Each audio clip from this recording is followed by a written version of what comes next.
Hey guys, it's Chase here from base camp and I'm out in beautiful west coast Tasmania. Mount Murchison is behind me and I'm out here road testing a boot. It's the Inov Roclite 325 Gore-Tex version.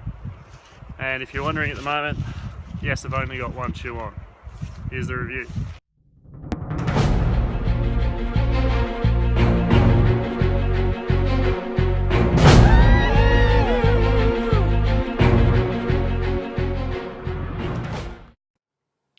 This review is powered by Wild Earth. Check out more info on this product at wildearth.com.au.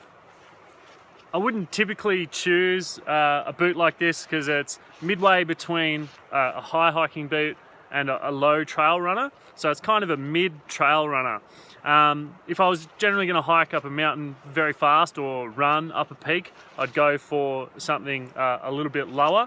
But in terms of an all-round boot, if you're going to do a little bit of hiking and you're going to do a little bit of trail running, but you're going light and you're traveling and you only want one shoe and you want a shoe that you can walk around town and look reasonably respectful in, this is actually a perfect boot. It does absolutely everything.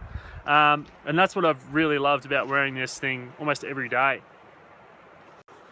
So in terms of things a little more specific, it is quite a narrow last. So a last is the width of the shoe.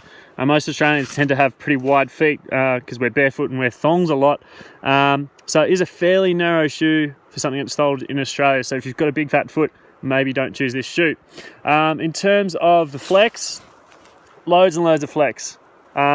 If you're after a boot that's going to give you an incredible amount of ankle stability and a lot of protection underfoot. Let's say if you are carrying a heavy pack, this is not going to be the boot for you unless you're incredibly experienced with carrying a pack and negotiating rocky terrain. In terms of the lacing system, it's pretty straightforward. I doubt these laces would put up with too much, so that's something that I might replace in future after a bit of wear and tear. I'm also a little bit skeptical of how long this area will last. To me, it seems a little fragile, but I guess that's something we'll only be able to tell with a bit of time wearing the boot.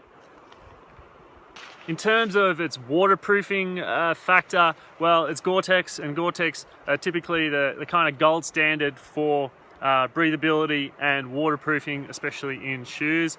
And it is waterproof right up to the top here because I've been treading in a massive puddle just to test it out, and I was 100% dry, obviously until the point that I got right up here near the top of the boot and water came in. When that did happen though, I left the boot in the sun and it dried like within a couple of hours. It was quite a hot day, but that's something that's also a little bit of a bonus with a boot like this. If you do get it wet, it will dry very, very quickly.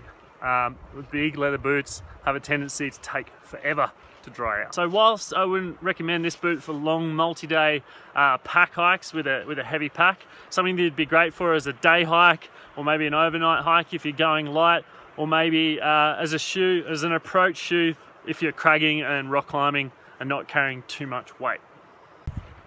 So in summary, it's a great all-round boot.